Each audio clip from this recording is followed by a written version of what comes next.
episode 373. Welcome back, my friends. Amongst the posters of Michael Jackson and New Kids on the Block that plastered my teenage bedroom wall, there was one smaller picture of the Golden Gate Bridge glowing by night.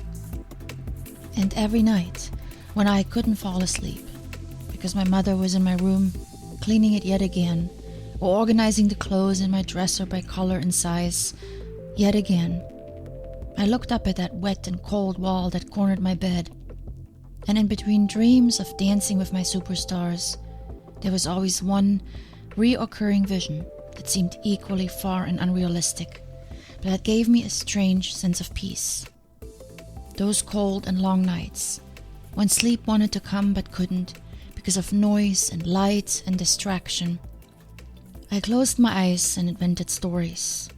Stories that would take me far away from home, into another world, a world I only knew from movies and TV shows that I watched, that everyone watched in my country, illegally, because walls can't be built in the air to prevent satellite signals. I saw myself in a black convertible with a hot guy driving over the Golden Gate by night, top down, music blasting, happy and with the entire world at my feet. Only then, when my mind could cling to hope, could I fall asleep peacefully. When governments try to force people in and keep others out by building walls, we begin to yearn. We want to know what's on the other side. It's within our human DNA to discover and conquer our world, and we've done it since the beginning of our existence. Curiosity becomes a motivator for a selected few to take risks, sometimes as high as their life. They cross borders and climb fences. They find ways to get information from the other side. They make contact and build bridges with those from across. When people get a glimpse of what's hidden, and when they see that it's better than what they currently have, the yearning turns into dissatisfaction. A wall is not built in one day, but it doesn't take that long either. Bringing it down, however, acknowledging it as an obstacle, gathering enough strength and power to begin the work, and then actually dismantling it, is much harder. This applies to the often enormous stone or brick structures that people build to enclose an area, but it also applies to the invisible structures we build inside of us to protect us from danger. Back then, in my teenage bedroom, I didn't come up with a plan to secretly escape and cross into West Germany. I didn't even understand the immensity of the obstacle this wall presented for an entire country. I simply dreamed of a better life, a happier life. I fantasized about a future that seemed possible for those people I saw on TV every day. And I wanted it too.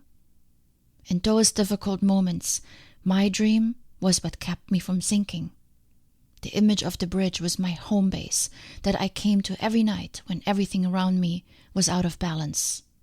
It was my safe place that helped me fall asleep, but that also subconsciously laid out a path for my life. Until age 10, I didn't know any walls. I was too young to comprehend the walls surrounding my country, and I was too happy to know anything about inner walls. I lived with my grandparents in a grand house at the outskirts of a small village. A house filled with mysteries, stories, and rituals that accumulate when a house is passed on through generations. I spent hours on weekends roaming the property, the adjacent fields, and the stream cutting through the pasture.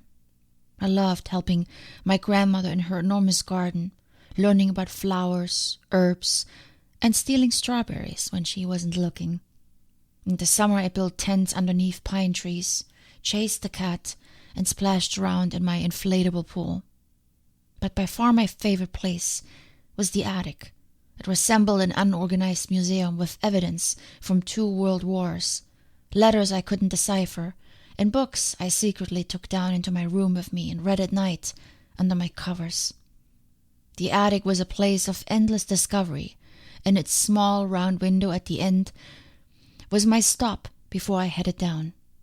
I could see for miles, and anything in the far distance bore both mystery and adventure for me. Central to the entire property was a warm and comforting kitchen. This was my grandmother's territory. Only she knew how to combine simple foods, fresh herbs, and interesting spices, add it all to her ancient cast iron cookware passed down from her mother to produce the most magical meals. The kitchen was headquarters, where all days started and ended. Nourishment, conversation, regular cleaning up and clearing up of some of the more complicated matters of life. There, around a big dining table, I could speak about what was on my mind and in my heart, and everyone listened.